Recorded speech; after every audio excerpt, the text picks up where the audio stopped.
Good morning. Friday और सप्ताह का आखिरी दिन।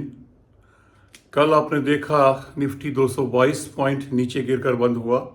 सेंसेक्स 931 और बैंकिंग इंडेक्स 882 पॉइंट गिरकर बंद हुआ, जबकि mid cap small cap slightly flat ही थे, ग्रीन में थे, लेकिन इतनी ज़्यादा कोई तेज़ी उनमें भी नहीं थी।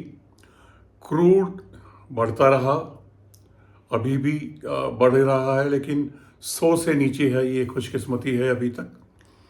उसके बाद सोना ऊपर नीचे हो रहा है खबरों के साथ साथ, और खबरों के साथ साथ ही दुनिया भर की मार्केट भी चल रही हैं। तो खबरों का सिलसिला रुका नहीं है। कहने को सीज़ फायर हो गया है, लेकिन लक्षण नहीं दिखाई दे रहे सीज़ फायर वाले, क्योंकि हॉर्मोज रूट ईरान ने बंद कर दिया है, क्योंकि इजराइल लेबनान पर हमले बंद नहीं कर रहा है। और कल तो जो उसने अपनी मिसाइलें छोड़ी हैं, 300 के करीब लोग मर गए हैं और 1200 के करीब घायल हैं। और इजराइल कह रहा है कि ये यूएस और ईरान के सीज़ फायर का हिस्सा नहीं है, जबकि पाकिस्तान के प्रधानमंत्री ने जो स्टेटमेंट जारी किया था वार्ता का, उसमें लेबनान स्पेशली लिखा हुआ है। लेकिन अब अमेरिकन जो एग्जीक्यूटिव है, अमेरिकन जो पावर्स हैं लाइक डिफेंस सेक्रेटरी और ट्रंप मना कर रहे हैं कि लेबनान इसका हिस्सा नहीं है, नंबर 1। नंबर 2, हॉर्मोज रूट से ईरान टैक्स नहीं वसूलेगा। नंबर 3, ईरान को न्यूक्लियर पावर बनने की इजाज़त हम नहीं देंगे, यानी कि उसका न्यूक्लियर एनरिचमेंट प्रोग्राम भी नहीं चालू होगा। इसके बाद ईरान जितने भी हथियार जहां से खरीदेगा उस पर 50% टैरिफ लगेगा। जी हाँ, ये एक नई बात निकल के आई है कि 50% टैरिफ लगेगा। इंडियन समय के अनुसार कल वार्ता शुरू होनी है 11 को, अमेरिकन टाइम के हिसाब से 10 तारीख होगी। तो अमेरिकन रिप्रेजेंटेटिव जेडी वैंस तो वहाँ पर पहुँच रहे हैं। ईरान की कुछ खबरें स्पष्ट नहीं हैं, कुछ खबरें कह रही हैं कि कल पहुँच चुके हैं ईरान की तरफ से लोग, लेकिन ईरानी मीडिया कह रहा है कि उनका इरादा नहीं है, कोई नहीं गया है अभी, क्योंकि वो जब तक लेबनान पर हमले नहीं रुकते हैं तो वो कहते हैं कि इसका कोई औचित्य नहीं है वार्ता करने का या सीज़ फायर करने का। तो धमकियां दोनों तरफ से चल रही हैं। ट्रंप साहब भी कह रहे हैं कि हमारी आर्मी बिल्कुल तैयार है, और ईरान भी कह रहा है कि आर्मी तैयार है। यानी कि जैसा कि मैंने कल बोला था, बहुत बहुत फ्रिजाइल सीज़ फायर है। कितने दिन टिकेगा कहना मुश्किल है, मुझे नहीं मालूम कितने दिन टिकेगा। हालांकि मैं तो ये कह सकता हूँ, मेरा अनुमान यही है कि ये टिकेगा नहीं, जिस हिसाब से वार्तालाप चल रहा है, क्योंकि ट्रंप साहब आराम से निकलना चाहते थे, लेकिन वो पॉसिबल नहीं हो रहा है। तो चलिए देखिए, वैसे तो न्यूज़ बेस्ड चलता रहेगा उतार चढ़ाव शेयर मार्केट में। अदरवाइज अगर कुछ कोई खबर नहीं आई तो थोड़ा पॉजिटिव लग रहा है, यानी वही कंसोलिडेशन होगा मार्केट का। और मेरे विचार से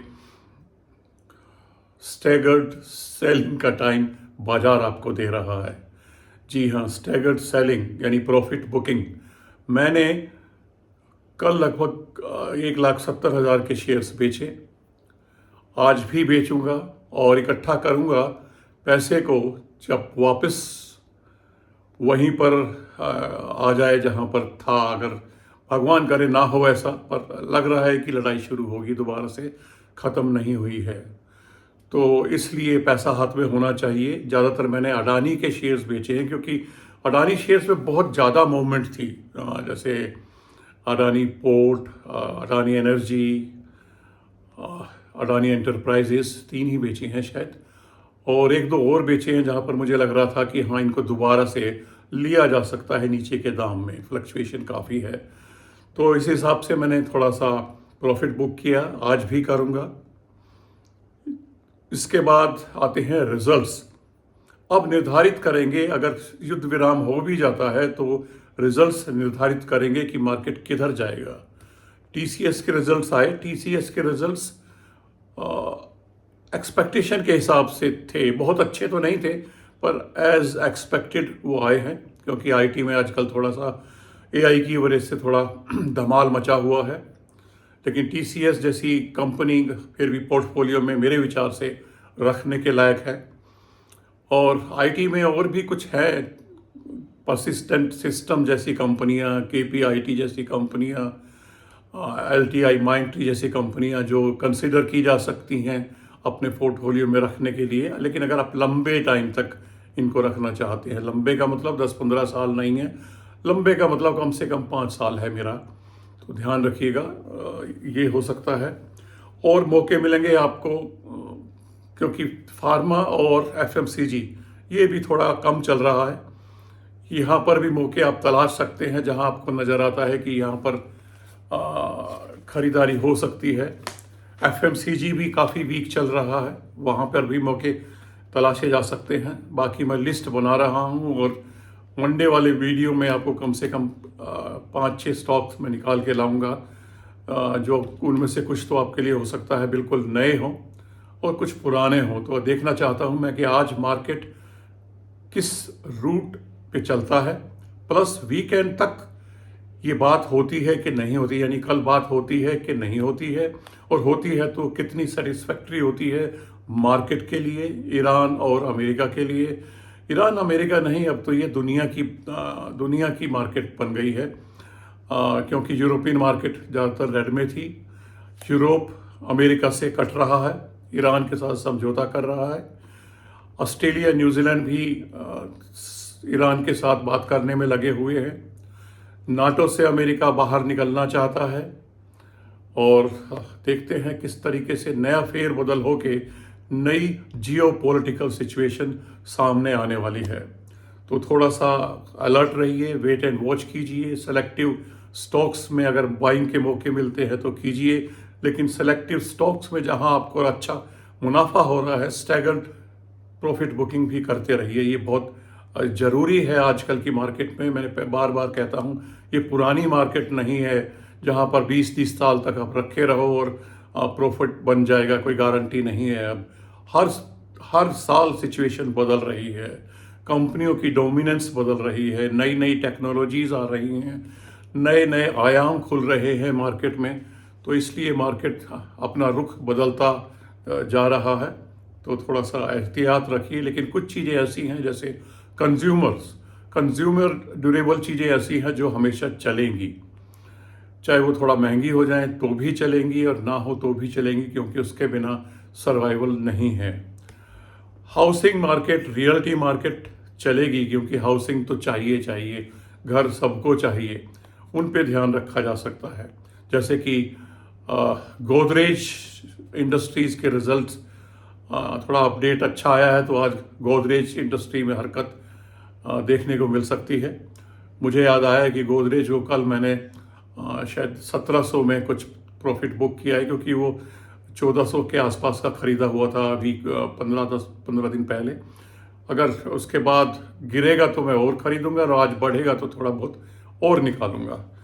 इस हिसाब से उसके बाद आपको मैंने पहले भी बताया था, जैसे कि एनबीएफसीज या बैंकिंग है, स्पेशली प्राइवेट बैंक्स और बजाज फाइनेंस बैंक और श्रीराम फाइनेंस जैसे कंपनियों पर नज़र बना के रखी जा सकती है लॉन्ग टर्म के लिए। इनमें बार बार आपको मौके मिल रहे हैं मेरे ख्याल से एनबीएफसीज में। अब वो आपके ऊपर है कि उस मौके का फ़ायदा उठाते हैं या आप उसको जाने देते हैं। लेकिन एक बात फिर दोबारा से बार बार कह रहा हूँ, पैसा ज़रूर रिजर्व में रखिए, अपने बैंक अकाउंट में पैसा ज़रूर रखिए, ताकि जब भी मौका मिले तो आपको अफसोस ना हो कि काश मेरे पास पैसे होते तो मैं ये खरीद लेता या वो खरीद लेता।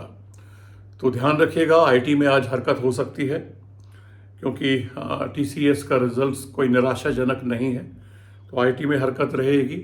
जीएम ब्रीवरीज अच्छे रिजल्ट नहीं रहे तो वो डाउन ट्रेंड दिखाएगा, और आनंद राठी का भी रिजल्ट आया था, उसके भी अच्छे रिजल्ट नहीं है, लेकिन वो पॉजिटिव रहा है, प्लस रहा है, क्योंकि उन्होंने 1-to-1 बोनस की घोषणा की है, तो इसलिए वो थोड़ा पॉजिटिव था, और हो सकता है कि आज उतना ना रहे।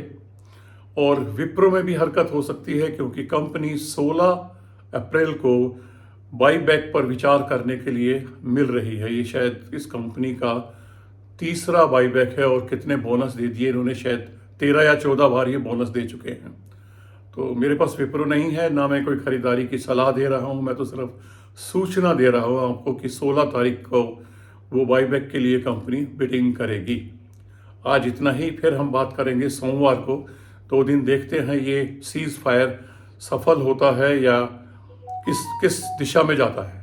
लग नहीं रहा कि सफल होगा, क्योंकि ट्रंप साहब हर रोज नई स्टेटमेंट दे रहे हैं, पर फिर भी हम पॉजिटिवली ये सोच के चलते हैं कि ये समझौता कमोबेश 1-2 शर्तों को छोड़कर सफल हो जाएगा। चलिए आज के लिए इतना ही। नमस्कार।